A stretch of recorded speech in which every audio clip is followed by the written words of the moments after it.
From the Cronkite studios in downtown Phoenix, this is Cronkite News. An in-depth look at women using illicit drugs while they're pregnant, what that addiction means for them and their babies. Plus, a record number of drugs have been seized in Arizona this year. We'll look at the routes smugglers are using. And the latest on a possible budget agreement to hold off a government shutdown. Cronkite News starts now. Good evening and welcome to Cronkite News. I'm Sydney Glenn. And I'm Audrey Wheel. Thanks for joining us. Our top story tonight, an investigation you'll see only on Cronkite News. I took an in-depth look at pregnant women addicted to drugs. Earlier this year, the Cronkite News Heroin Project exposed the recent epidemic of heroin use across the state. A national survey just last year said heroin use in women between the ages of 15 and 44 jumped from 83,000 in 2012 to 109,000 in 2014. Even more troubling is that some of those women are using heroin and other illicit drugs while pregnant. Every day, Dr. Nathan Lepp treats babies in neonatal intensive care units across Phoenix. Some of them are unwillingly addicted to drugs. This is a burgeoning epidemic that really has just happened in the last 5 to 8 years that all of us who take care of babies are just now really dealing with every day. According to the Department of Health Services in Arizona, the rate of newborns exposed to narcotics has increased more than 218% since 2009. Christy Arthur was pregnant, addicted to meth, and unable to stay sober. That's when she turned to a recovery program for addicted pregnant women in Phoenix. Honestly, I came in because I wanted to just stay sober long enough to have my baby. Dana Neves, also addicted to meth, checked in at the same time. She didn't know where else to turn. I never wanted to be pregnant and use a substance. I never thought I would be that kind of a person. Angela Phillips with Community Bridges Center for Hope works closely with these women and sees the emotional toll. They feel that they've hurt their baby, their baby's gonna come out with problems and it's all their faults, and now they're fighting not only their previous problems and concerns that possibly started their addiction, but now the concerns of what have I done to my baby. The women are put on special treatments to kick the addiction. Common detox drugs include methadone, buprenorphine, Subutex, and Suboxone. The Center for Hope uses a methadone treatment program, but that doesn't alleviate the risk of the infant enduring withdrawal symptoms. A lot of the women who are on methadone and they go to give birth to their baby's going to experience withdrawals. When babies are born with neonatal abstinence syndrome, they end up in the NICU, where they can remain for an extended period of time. In a baby, we're looking for signs and symptoms that include inconsolable crying, vomiting, diarrhea, shaking. It can even go so bad as to be seizures. But neonatal abstinence syndrome is not the only risk these newborns face. There's really lifelong effects that can affect the child after delivery. So things like cognitive delays or developmental delays, social delays, behavioral problems. Arthur, a mother of 6, experienced the devastating effects on her children. I mean, there's a lot of factors that will say, yes, my kids did have side effects from my using. Arthur says she's put the past behind her. I'm in a good place. I've been sober for 9 years. January will be 10 for me. I have a really good job. I have a stable house. I'm married. My kids know that I'll be home at night. And so has Neves. I now have my bachelor's degree. I'm a director in the position that I work in. I cleaned up my credit. I bought a house. I got married. So now I have, the traditional family, the mom, the dad, the 3 kids, 3 dogs. According to the 2014 National Survey on Drug Use and Health, over 120,000 women admitted to using some type of illicit drug while pregnant. For a full multimedia report, visit cronkitenews.azpbs.org. Smugglers are bringing more hard drugs across the border. Authorities seized a record amount of meth and heroin in Arizona this year. Cronkite News reporter Bailey Naich has been examining the routes that make Arizona a major drug smuggling corridor. According to the DEA, while less marijuana is crossing the Arizona-Sonora border, more hard drugs are entering the country. The amount has been steadily growing, but in the last 5 years, there's been a huge spike. In 2010, 163 kilograms of heroin were interdicted. In 2015, 2.5 times that amount were seized. For methamphetamines, 732 kilograms seized skyrocketed to nearly 3,000 kilograms in 2015. The smugglers get very creative in how they sneak drugs across the border. While Border Patrol seizes marijuana in more remote areas of the desert, customs officers find heroin and meth hidden in vehicles at border crossings. This past Saturday, customs officers at the Nogales border crossing discovered 43 pounds of meth in a hidden compartment and arrested 3 smugglers from Sonora. Earlier this month, customs officers at the Nogales port of entry found 33 pounds of meth stashed in the center console and underneath the floorboards of this vehicle. The load included other drugs as well. The total value? About $800,000. It's easier to hide heroin because cartels package the drug in smaller quantities due to its potency. Smugglers hid 20 pounds under multiple layers of this vehicle's frame. According to the DEA, the smuggling corridor that runs through Arizona heads to the upper Midwest. Most often, the drugs move up Interstate 40 and cut across I-80 to reach their final destination in North and South Dakota, Nebraska, Iowa, and Minnesota. Often the drivers arrested with drugs along those interstates in the upper Midwest are from Arizona. Bailey Naitch, Cronkite News. There are nearly 2,000 missing persons in the state of Arizona, cases ranging from days old to years. The first ever Missing in Arizona Day was held this past weekend, a way for families missing loved ones to hopefully find answers. Local and state agencies put on this event to help connect families with the resources they need to continue their efforts, possibly connecting those cases with some of the state's 1,300 unidentified bodies. This is a sobering fact for many people who have spent years looking for their missing family. But for others who are recently missing, their family hopes that these resources can help them find their loved one alive and well. Fabian Castrejone's sister Janet is 44 years old and has mental capacity limitations. She went missing on June 19th while camping with family in the Coronado Forest. We've spoken to our detective. He has basically said there's no leads to go off of, so that at this point they're not, I shouldn't say they're not doing anything, but they don't have anything to go on. So we are trying to get somehow, somewhere, somebody that knows something to point us into where else we can look or where else we can try to find answers.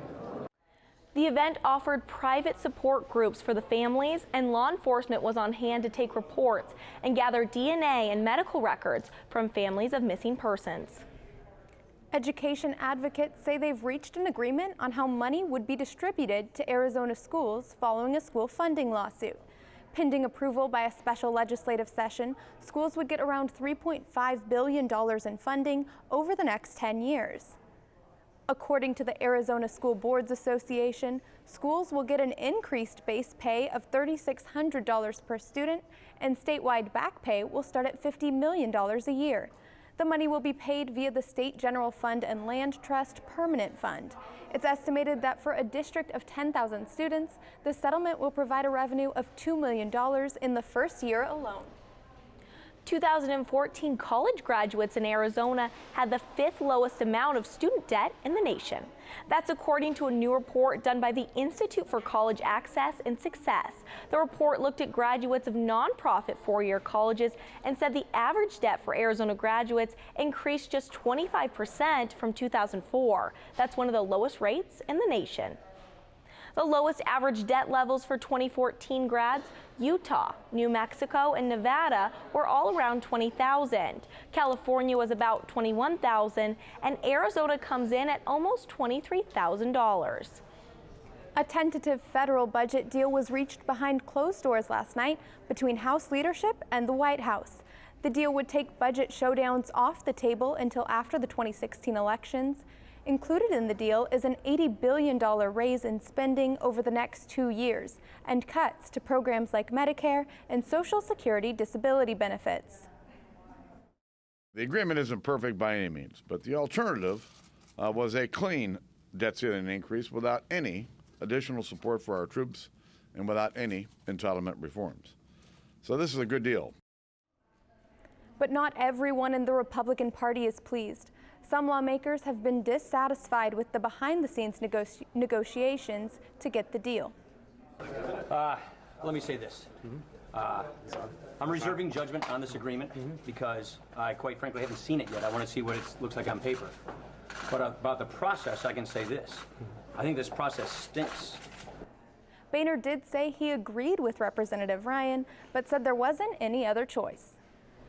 One thing left off the potential budget deal was a long-term transportation bill to replenish the Highway Trust Fund, which will run out of cash this month. Congress can pass a temporary fix to buy more time until a long-term deal can be reached. Global warming has always been a divisive issue, but it's starting to gain more acceptance. Coming up on Cronkite News, what a near record number of Americans are saying about global warming. And one man's trash could be an artist's treasure. The city of Phoenix is looking to turn trash into works of art. Hi, I'm Paula Kirker, president of PBS, and I'd like to personally thank you if you've made a contribution to 8 Arizona PBS. You know, when you fund your favorite shows on this station, you're ensuring great television continues to be available for yourself, your family, and everyone in your community. One of the easiest ways to do that is by making a monthly contribution on an ongoing basis, what we call sustaining membership. When you call, tell us how much you'd like to donate each month. Our current sustainers tell us that $10, $15, or $20 a month is best for them, but you decide what works for you. After you've made that call, we will deduct that amount each month from your credit card or your bank account, and we will continue until you tell us otherwise. Your membership will always remain current, and renewal notices will become a thing of the past. Best of all, your ongoing support means that the best television on television will continue to come your way every single day of the year. So please, consider a sustaining contribution today. Thank you for your support of this PBS station.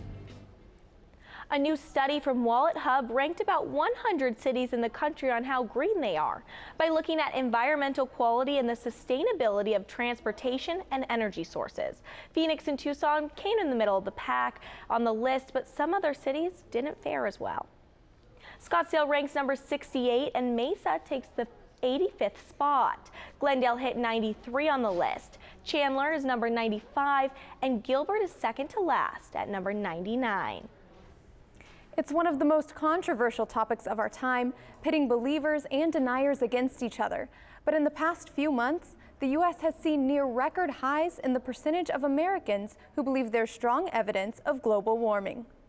I think there's very strong evidence, and I've actually thought that way for many, many years. Larky Hodges is in agreement with most of the country when it comes to views on global warming. According to the National Surveys on Energy and the Environment, 70% of Americans say they believe in global warming, up 10% from this time last year, and just behind the record 72% in 2008. Based on how compelling the science is, how people are seeing things, whether it's, drought or extreme weather, they see on a worldwide basis that this is an issue that people are concerned about. The survey asked respondents to indicate which factors had a very large effect on their beliefs. The top 3 categories were severe drought, diminishing glaciers, and extreme weather events. State climatologist Dr. Nancy Sellover says even though we are in a 21-year dry period, these factors aren't a sure sign. The longest drought that we know about lasted almost 60 years, and it was 800 or so years ago. We didn't have an increased amount of carbon at that point in time, so we can't necessarily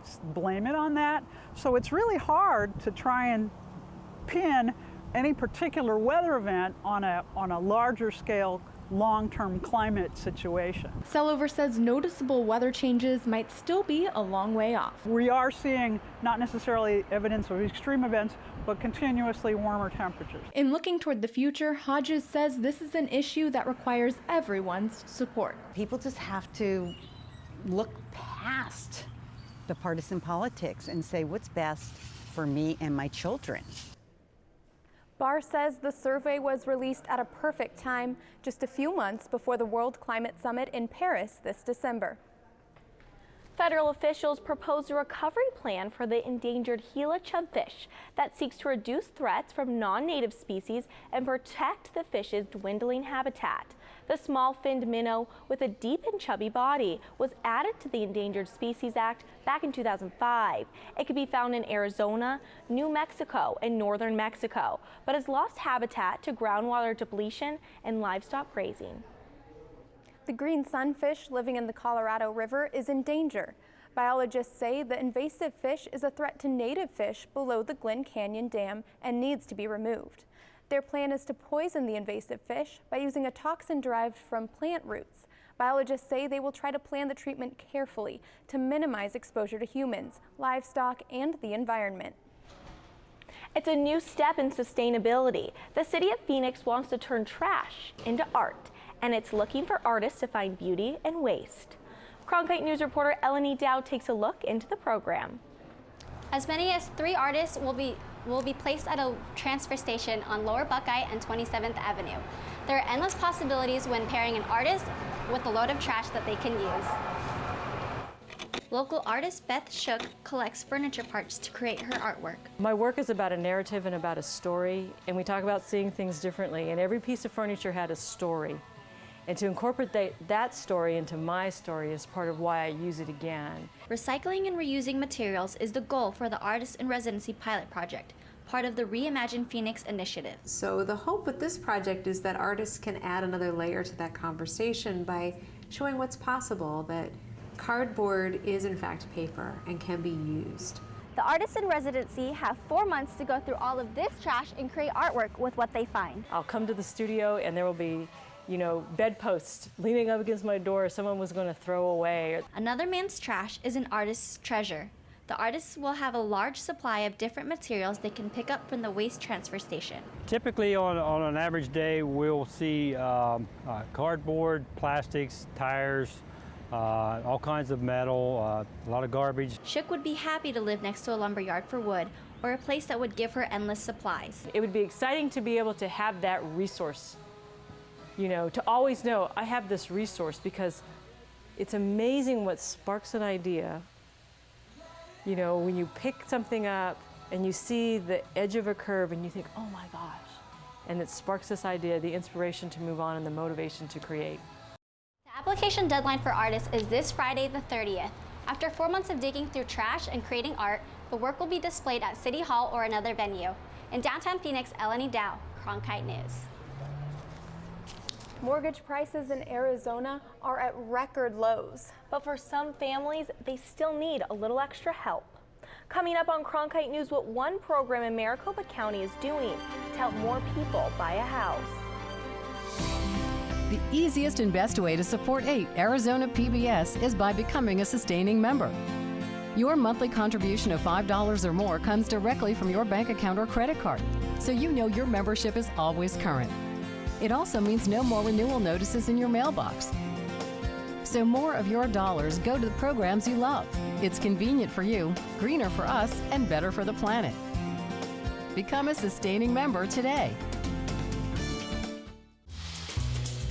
Tap into the art scene from coast to coast. Join the Art Beat Nation, a weekly series where you'll experience a rich cultural tapestry of art stories from across America. Meet artists, writers, composers, and performers setting the pulse of the arts in America now.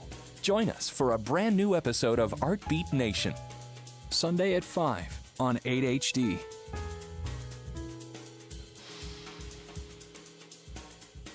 When you want to be more connected, friend us on Facebook. Follow us on Twitter. Watch us online.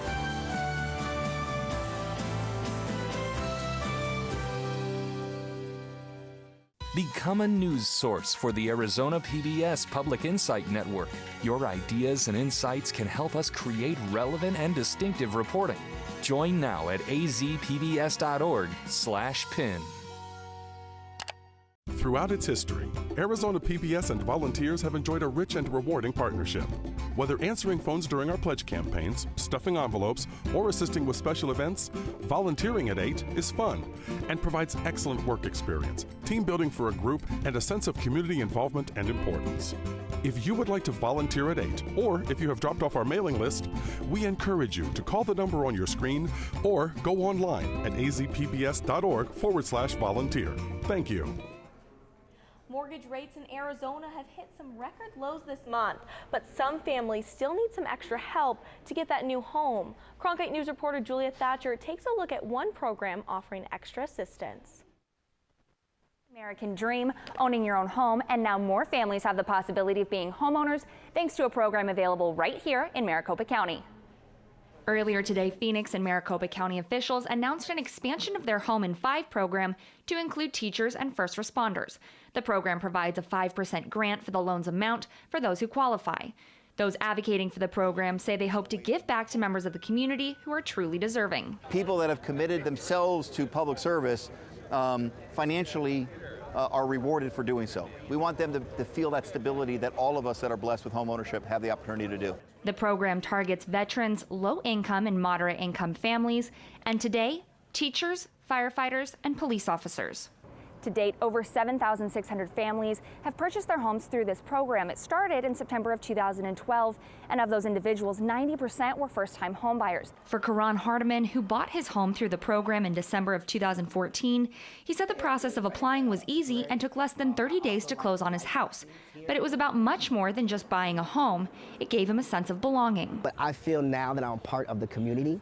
Right? No offense to any renters, you know, but when you are a homeowner in a community that you feel like this is where you want to live your life, and I want to build and live this American dream, I think that's so important. The program is only available in Maricopa County. The money comes from lenders and goes towards down payments and closing costs. Being able to have somebody give me that down payment really eased me in the process for being a first-time homeowner. To find out if you're eligible, contact Phoenix Industrial Development Authority at phoenixida.com. In the Broadcast Center, Julia Thatcher, Cronkite News. Meanwhile, you should expect to see lower heating bills this winter. That's thanks to predictions of warmer weather in the eastern U.S. in the coming weeks, courtesy of El Nino. That warmer weather is expected to lower demand for fuel, resulting in an above-average stockpile. Natural gas prices are currently at a 3-year low. The prices have fallen 20% in this month alone. They are a hallmark of late October. Some people call them demons. And some say they suck your blood. Coming up on Cronkite News, we'll tell you how bats like these are actually a big help to your community. Fridays, it's at Cronkite News, your social sharing connection where you choose the news. Facebook likes and shares, tweets, retweets, and favorites. YouTube views and subscriptions. We're watching you watch us. From our digital home at cronkitenews.azpbs.org to your television, web browser, or mobile device. Find us on Facebook, Twitter, and YouTube. Then join us for at Cronkite News, our weekly refresh, each Friday at 5 on Arizona PBS. The easiest and best way to support 8 Arizona PBS is by becoming a sustaining member. Your monthly contribution of $5 or more comes directly from your bank account or credit card, so you know your membership is always current. It also means no more renewal notices in your mailbox. So more of your dollars go to the programs you love. It's convenient for you, greener for us, and better for the planet. Become a sustaining member today. Hi, I'm Judy Woodruff, co-anchor of the PBS NewsHour.